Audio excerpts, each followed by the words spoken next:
খুচরো বাজারে লাগাম ছাড়া সবজির দাম বৃদ্ধি, নাজেহাল অবস্থা সাধারণ মানুষের। হঠাৎ খুচরো বাজারে সবজির দাম বৃদ্ধি নিয়ে রীতিমতো শোরগোল পড়ে গিয়েছে।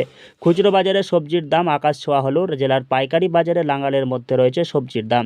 দুই বাজারের মধ্যে সবজির দামে আকাশ পাতাল পার্থক্য। কেন দামের ফারাক তার তদন্ত ইতিমধ্যে নেমেছে স্বয়ং মালদহের জেলা শাসক। বিভিন্ন দপ্তরের কর্তা আধিকারিকদের নিয়ে তিনি মালদহ শহরের একাধিক মার্কেট পরিদর্শন করেন।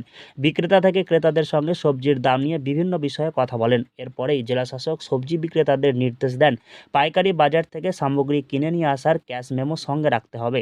ছিল যে আমাদের ঋষি বঙ্কিমচন্দ্র পূর্ববাজারে জিনিসের দাম একটু বেশি। উনি নিজে এসে বাজার করলেন, দেখলেন সব ঘুরে, সমস্ত মার্কেট, মাছ বাজার থেকে সবজি বাজার সমস্ত ঘুরে দেখলেন, দেখে বললেন না সব ঠিক আছে।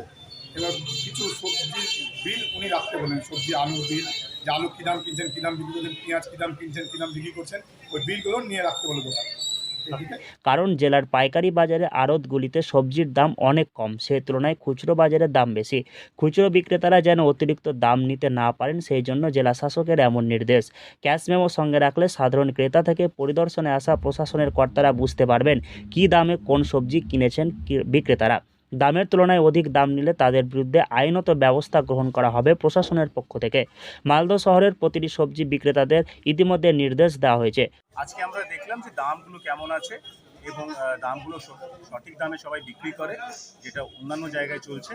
বঙ্কিম মার্কেট নিয়ে কমপ্লেন্ট ছিল যে এখানে দাম বেশি আছে কিছু কিছু জায়গায়, সেটা আমরা নোটিশও করেছি। তাদের বিল চেক করা হচ্ছে এবং বিল ছাড়া যারা আড়ত থেকে সবজি নিচ্ছে বা আলু নিচ্ছে, সেটা বলা হয়েছে, ওয়ার্নিং দেওয়া হয়েছে, উইদাউট বিল নেওয়া যাবে না।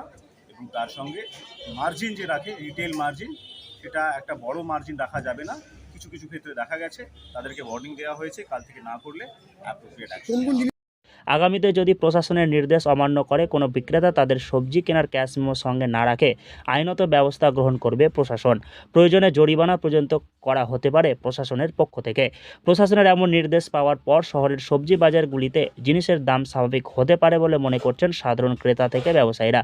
মালদহ শহরের সবজি বাজারগুলিতে দামের ব্যাপক তারতম্য লক্ষ্য করা গিয়েছে। কোনো বাজারে কম দাম, আবার কোনো বাজারে প্রচুর দাম বেশি সবজির। তাই প্রশাসনের পক্ষ থেকে এমন নির্দেশিকা জারি করা হয়েছে ইতিমধ্যে।